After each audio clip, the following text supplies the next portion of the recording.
Well, hey, good morning again. Welcome to 2020 U. Is there anything more American than a comeback story?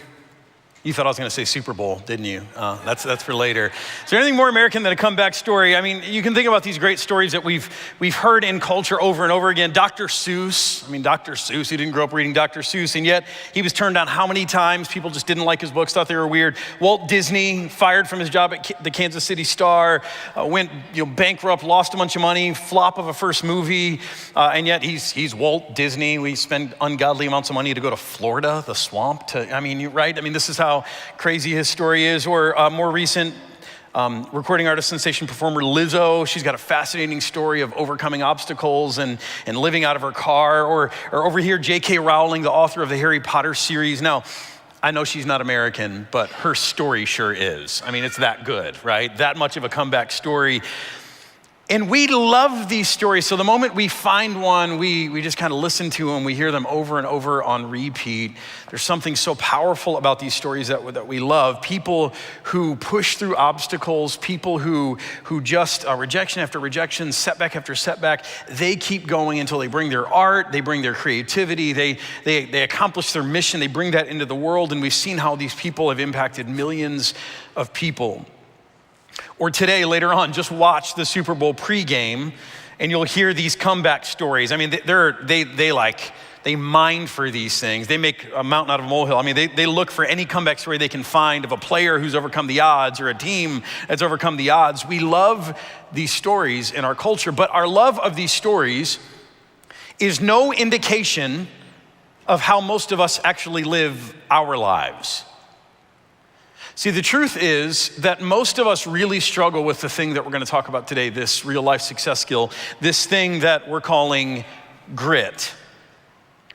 Now, if grit is a word that you don't know or it's kind of nebulous for you, let me introduce it to you this way. A woman by the name of Angela Duckworth, she's a researcher. She did a TED Talk a few years ago on grit, and it kind of helped elevate this success skill. I want you to hear what she says about it. Grit is passion and perseverance for very long-term goals.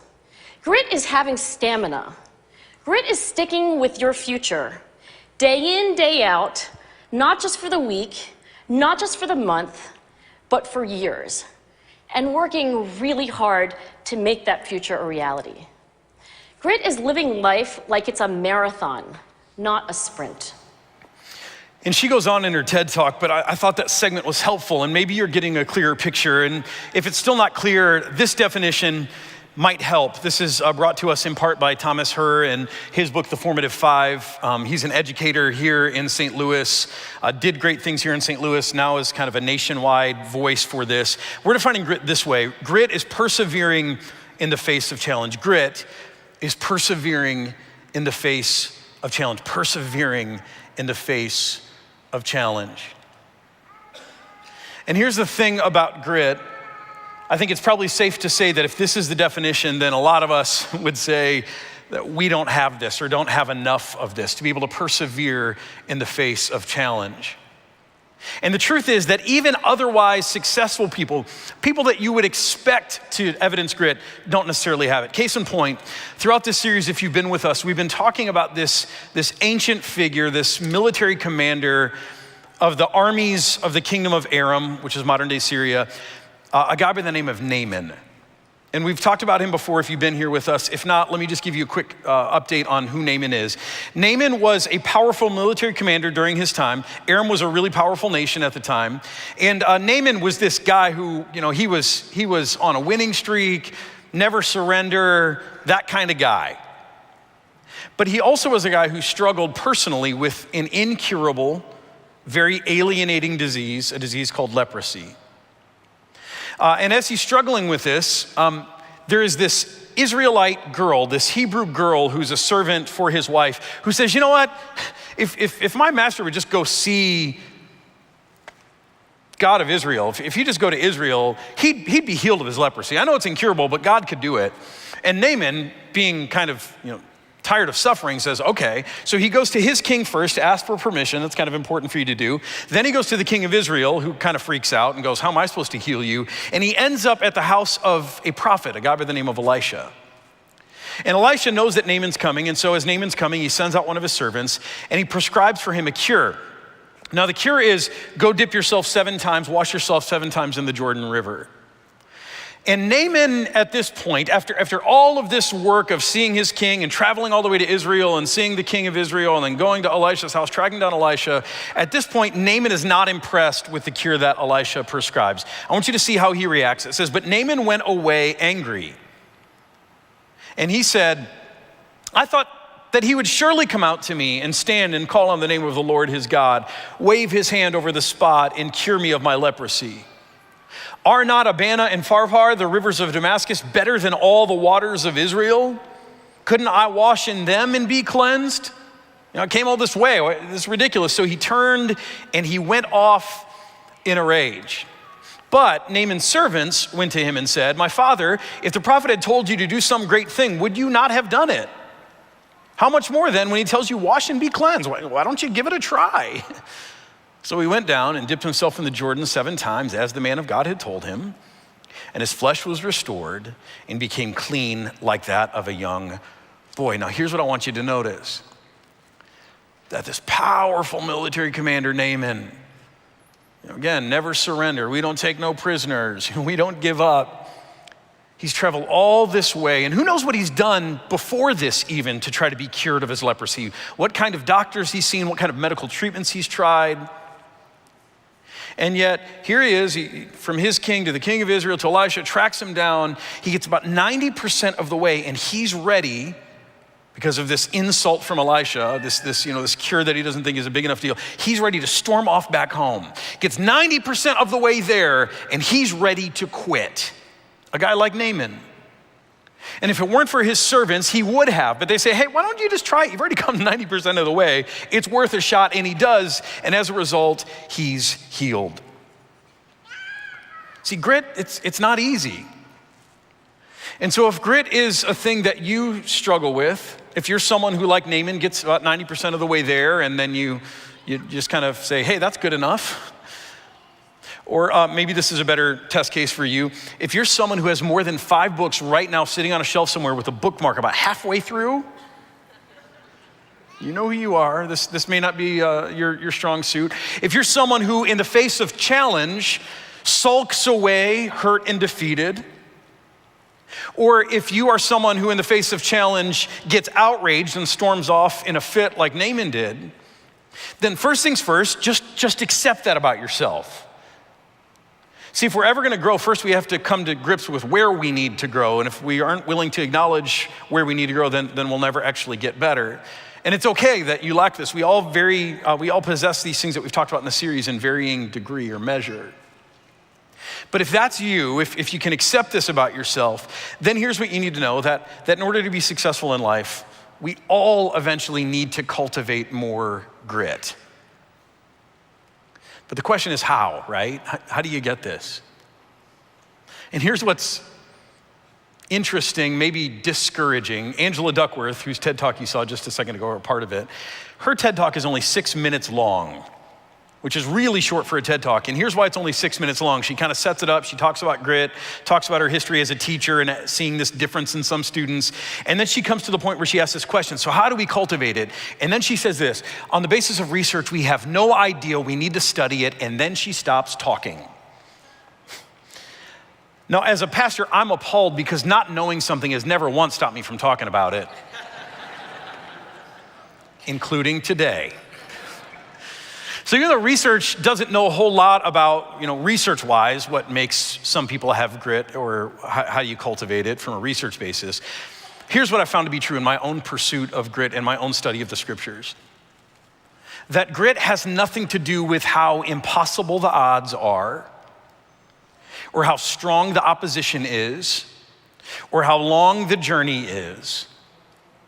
Grit, or really a lack thereof, is all about the mental stories that we tell ourselves. See, there are these 2 mindsets that we all battle with that again and again tend to undermine our ability to persevere or to evidence grit in different situations. Here they are. The first is this: I must be doing the wrong thing. And the second one is this: I just don't have what it takes. I'm going to talk about both of these, but I want to start with the first one first. I must be doing the wrong thing. When you're going after a goal, when you're trying to accomplish something and you keep encountering resistance, it is only natural, right? It is only natural to say, well, maybe I'm not doing the right thing. If I were headed in the right direction, if I were doing the right thing, it should be a little easier than this. Maybe all of these obstacles are telling me something. And that could be true. But here's what I want to remind you of today. I want to remind you of the fact that doing good, truly doing something that matters, is never easy. Now you know that, right? But when we're in these moments, it's hard to really hold on to that. It's hard to really know that. But it's true. Think about it this way. In physics, Newton has these laws of motion, and his first law of motion says an object in motion will stay at motion unless it's acted upon by what? An outside force. Yeah, so an object in motion will stay in motion unless it's acted upon by an outside force. Or if you're not into Newton, maybe this will help you. Travis Kelce. Go Chiefs, right? This is the whole basis of football, by the way. An object in motion will stay in motion. He will run right across the goal line unless he's acted upon by an outside force. That's why you beef up these guys and they become these powerful outside forces to try to stop the object in motion. That's the whole game of football. Now, here's what you need to know beyond just physics. That spiritually speaking, the trajectory, the inertia, the motion, the direction of our world is headed toward what is not good. That's our trajectory. In science, it's called entropy. It's this reality that things are falling apart, things are moving to disorder, chaos, low energy. Spiritually, we know that the world is moving toward darkness and disintegration. And yet we also know that Jesus came into the world literally to be an outside force, an external force to exert pressure to act upon the trajectory of this world. And Jesus, who came to do nothing but good, he's 100% good, came to bring what he calls his kingdom. And we think of a kingdom as a static thing with, a castle and boundaries. But Jesus' kingdom is not static at all. It is truly an outside force imposing itself on the trajectory, the direction, the inertia of the world, trying to steer it towards something that's good. And we see that Jesus, in doing this, and if you know the life of Jesus, you see this again and again. He only comes to do good, and yet every time he does something good, there is resistance, there's friction, there's pressure. It's not that Jesus is doing the wrong thing. It's that he's doing the right thing. But whenever you try to do the right thing in a world that's headed in the wrong direction, it's gonna create resistance. Now, we may know that with Jesus. The problem is too often for us when we encounter resistance or pressure or friction, we then start to wonder, am I going in the wrong direction? Maybe my goals are wrong. Maybe my dreams are wrong. Maybe this is just wrong. But of course, that's not necessarily true. Look what Paul says in Romans 12. He says, never be lacking in zeal, but keep your spiritual fervor. He's talking about grit, serving the Lord. In other words, serving the Lord, if it were easy, Paul wouldn't have to tell you to keep it, to hold on to it.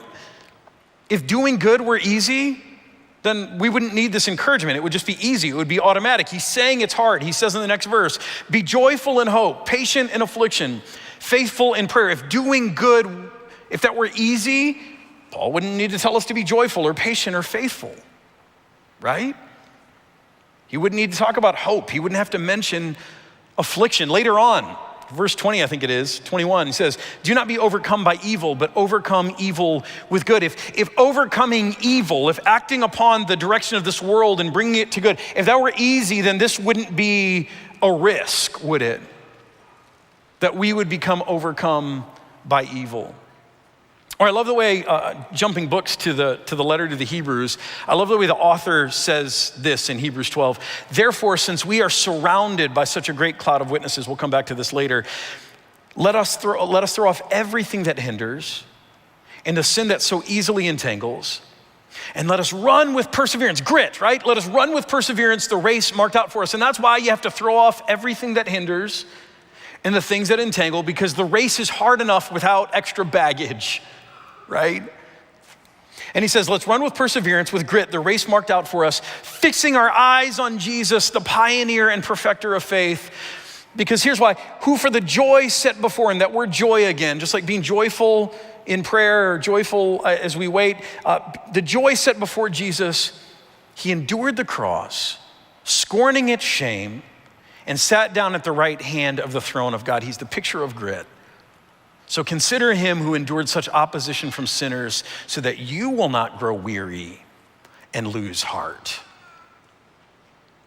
See, when we begin to question, oh man, maybe I'm headed in the wrong direction. Maybe this is wrong. Maybe I'm not on the right track. Maybe I'm on the wrong path. I'm doing the wrong thing. That's a form of mental sabotage. The struggle with perseverance is not the race itself, it's the mindsets that undermine our ability to persevere. And they used to teach us in sales, I still think they do, that the biggest sale you can ever make is to sell yourself, right? Because if you're not sold, if you doubt, then you're never gonna be able to convince anyone else. Once you believe that this is the right thing, then 90% of the battle is won. Resistance, my friends, is often a sign that we're on the right track if we're doing good. But that's not always the case. Because we've all seen people before who we're looking at them and we're like, you just need to give up, right? Legitimately? Come on, tell me you haven't seen that about someone in your life. You're like, you need to quit. Maybe it's a kid who's working really hard at a sport and they practice all day, but you're like, you're too short for basketball, or you can't jump, or no matter what, you can't shoot. You don't have good hand-eye coordination. You need to quit. Try something else. Or a musician who's working hard, playing all day, but they're tone deaf. You're like, you need to quit. Or someone who's trying to build a home business, but they don't like people, and yet they want people to buy their stuff. And you're like, no one's gonna buy your stuff if you don't like them, if you're rude to them. You're like, you just need to quit. We've all seen people in life who need to quit. And the only thing that's keeping them going is their vast collection of successories posters, right? What God intended for good, it can be used for, right? We know people like that. And so there are these books out there that kind of address this, that sometimes you need to quit. There's even one called The Mastering the Art of Quitting by Peg Streep and Alan Bernstein. I haven't read it. I started. Sometimes you need to quit, but the question is, okay, so how do you know the difference? If letting this idea in, I'm on the wrong path, if that's sabotage, what about those moments in life where I might need to legitimately quit? And how do I know the difference? Well, the difference often comes not just to our activity, but really our motive. Try asking yourself the question of, why does this thing that I'm doing, why does it matter really? And to whom does it matter? And if you find that the dream is selfish, or that it's hurtful to people, yourself or your environment, if it's anything less than good, then maybe you need to quit. Because it can be true that if you're headed in the wrong direction, if you're not doing what is good, or if what you're doing is selfish or hurtful to people around you, that the resistance you're experiencing is actually the merciful intervention of a God who wants to help reroute you back to the path of life and wholeness. See, I think so often what keeps us persevering is not the Spirit of God, it's not the belief in what we're doing, it's ego. At least it's true in my life, if I'm honest. In my work, my professional life, because it's so closely related to the kingdom of God, here's what I'm discovering, that often when I'm facing a challenge, I have this mindset that says, this cannot fail no matter what. Grit's not usually a problem for me. But I'm learning that I have to step back, that's not enough. I have to step back and ask why. Why can this thing not fail no matter what? Is it because it's so important to the kingdom of God? It's so important to our mission advancement? Or is it so important to my self-image? Is it because I don't want to be seen as a failure? Is it that this thing cannot fail no matter what? Or is it that I cannot fail no matter what? There's a difference. I bumped up against this again just on my sabbatical. I took a 6-week sabbatical last summer, as some of you might know. And one of the things I wanted to do was to do a 10-day silent contemplative retreat where I was kind of not connected with anyone. I was completely silent for 10 days. And I was on the retreat, and a few days in, it was good. It was really impactful. Several days in, I started to feel like it was becoming the opposite of beneficial. Just too much time disconnected, too much silence. And yet I didn't want to quit. I thought, I'm here for day 10. I need to be here through day 10.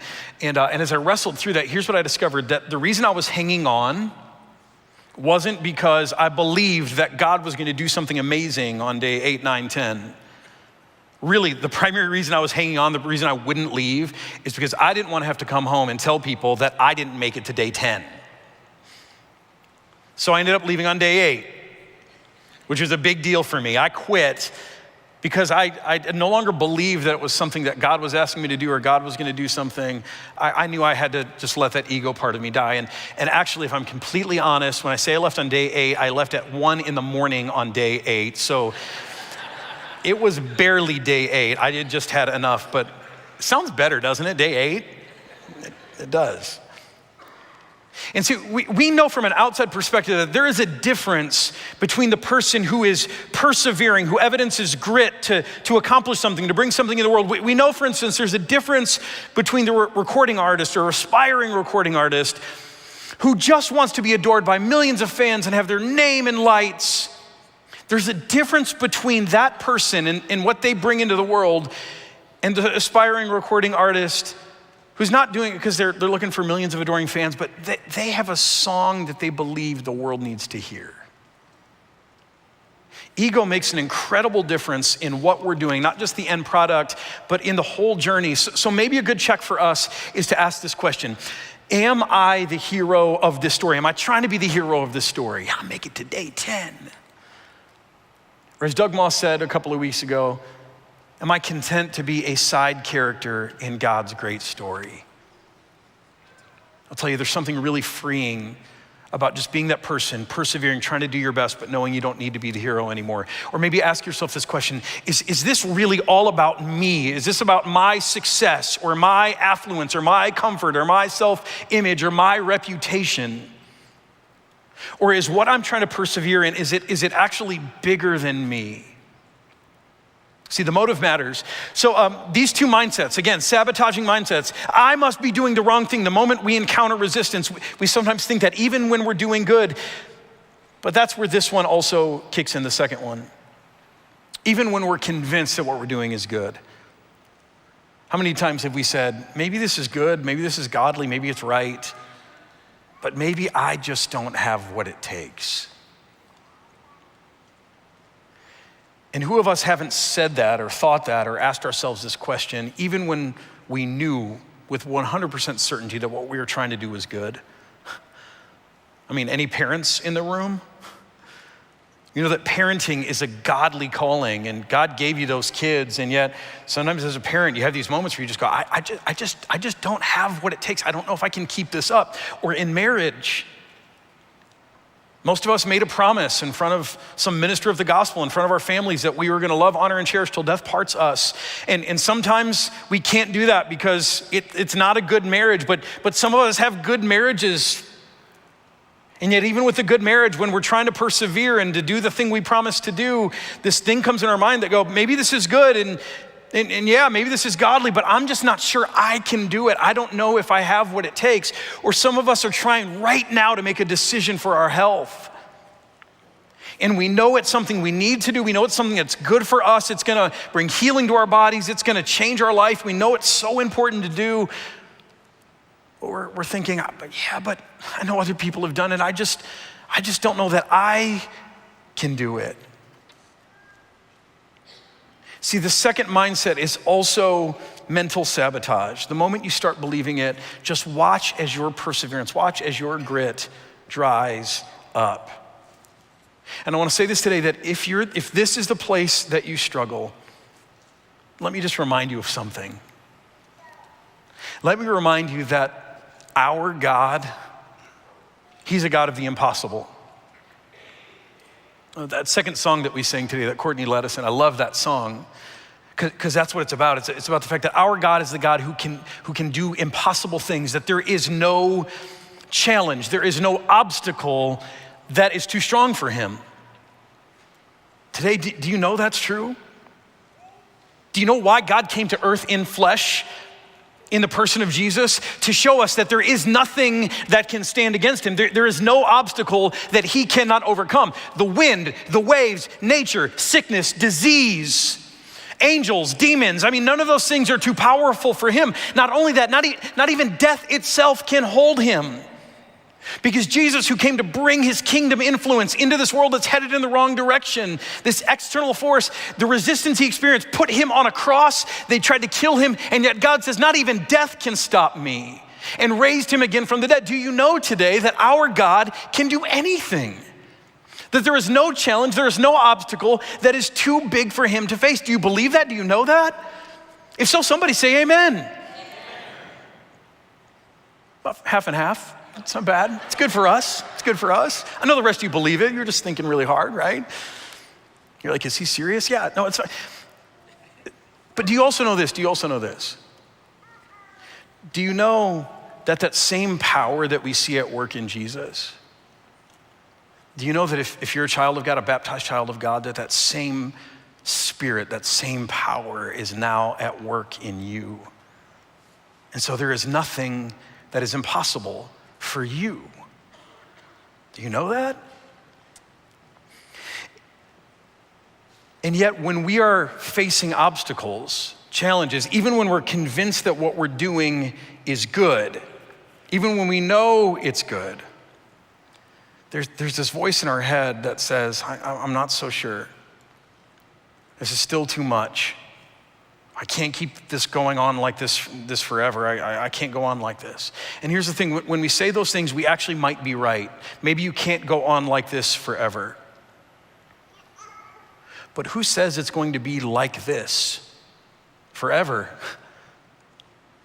Remember, we have a God who can overcome any obstacle. And so maybe it's like this right now, but tomorrow maybe it's different. 5 minutes from now, maybe it's going to be different. Maybe you can't stay in a loveless marriage for the next 30 years of your life. But who knows, maybe God will change it tomorrow. Maybe 5 years from now, maybe next decade, who knows? But do you believe that God has the power to change your circumstance? Maybe he'll change your spouse to make them more loving, or maybe God will change you and enable you to accept this person as they really are, or maybe God will change your definition of love, because actually it's not a loveless marriage. You've just been looking for love in the wrong ways. It's there, it's present. You just haven't yet seen it yet. So you're right, you can't stay in this for the next 30 years. But can you stay today? Can God change things for you tomorrow? And maybe you can't go 30 days of Whole 30, and I know at the beginning they're like, you gotta commit to 30 days, but can you just try to do it today? And maybe you can't imagine your life, the rest of your life going without having a drink. You can't imagine your life that way, but as AA teaches, can you in this very moment say yes to sobriety? You know what makes us exhausted? It's not the race.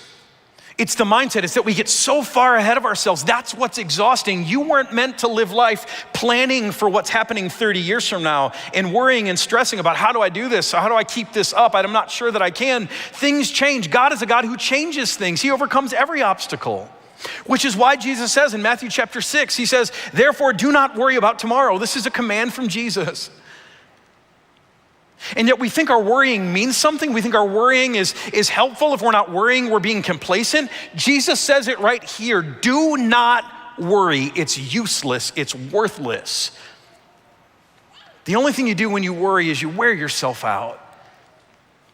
You expend all kinds of energy worrying about a reality that may never come to be, especially when we have a God who can overcome, who is for us, who loves us. He says, don't worry about tomorrow, for tomorrow will worry about itself.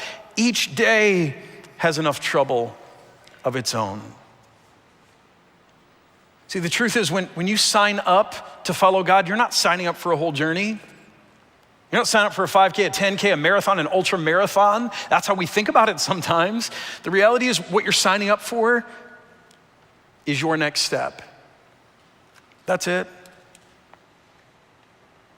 And so this mindset of, I'm just not sure that I have what it takes, that's usually a sign that we are getting way too far ahead of ourselves. And if we can come back to this moment, do I have what it takes for this moment, trusting that God is with me and he can change things in the next moment, suddenly you'll find the strength to persevere. See, cultivating grit, ultimately, in my layman's experience, means not allowing these two prevailing mindsets to sabotage us. It is a mental battle. But interestingly enough, do you know how you can inoculate yourself from those two mindsets coming in the first place? The answer is a bit of a surprise, frankly. It's nothing that I've talked about overtly today. But the answer really to keeping your mind right is all about having the right people in your life. People in your life who will help you stay the course. This is one thing grit research is beginning to discover. They've looked at people who evidence more grit, who can push through and persevere, and those who don't. And this is one thing they've noticed, that those who consistently push through, they have what they call a strong social scaffold around them. That means that they've got mentors or bosses who care, or parents, or a community of people. The ancients called this a great cloud of witnesses there in Hebrews 12. See, the best thing you can do for yourself to prevent these mindsets from taking hold is to bring a group of people, a group of people who are also God-oriented, whose heart is directed toward the kingdom of God, the kingdom of Jesus. To invite them into your life, to cultivate a community of people. Because here's what happens when you have that great cloud of witnesses or that social scaffold, then they will be the ones to help you see before you'll ever see it that you're headed in the wrong direction. That brick wall, that's a brick wall God put there and you need to quit. Because what you're doing is all about you or it's not good. They'll help you see that before you ever will. But then when you're doing something that's ultimately good, when you're on the right track and it's just hard because you are doing good, they're gonna be the people who remind you of who your God is, that he's a God of the impossible.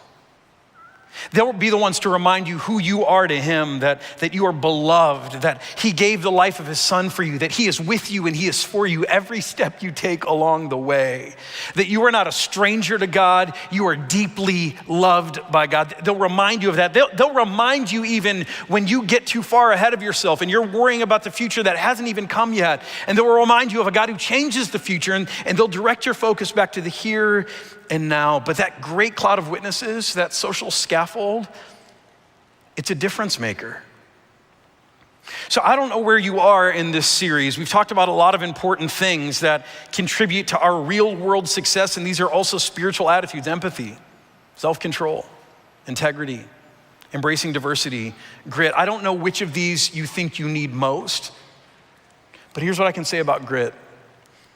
That rather than trying to change your mindset alone, one of the best things you can do to cultivate grit is to cultivate a community. And so that means maybe you need to get a mentor. For goodness sakes, join a life group here at Pathfinder. It's so powerful for this. Or don't just go to church, but begin to build social connections with others while you're at church. Put yourself out there. And for those of you online, get more involved in what we're doing with our online community. Whatever it takes, here's the truth. That when you have that great cloud of witnesses around you, then when you feel like you can't go on, they will be the ones who won't let you quit. At least with the things that matter most. So that's what I want to pray for all of us today. Bow your heads with me, please. God in heaven, I pray that you would help us cultivate a great cloud of witnesses, a community of people around us who will help us as we run our race. And God, I pray even more than that you would give us eyes to see the people that you've already placed in our lives. Maybe we have not made intentional our relationship with them, or maybe it's just a relationship that we could take a lot deeper. God, I pray that you would help us see those people first and foremost, and then take us deeper in community with them. God, I thank you that we are never alone, that you're always with us. God, I thank you that you're fighting for us, that in the moments of our race when we are so tired, you're willing to carry us. You don't mind. But God, I also thank you for the gift of people who can help us remember that in life's darkest moments. So God, give us not only the courage to persevere, but give us the courage to build a community around us and to be a community for someone else, that together we might take our next step. We pray this in Jesus' powerful name. Amen.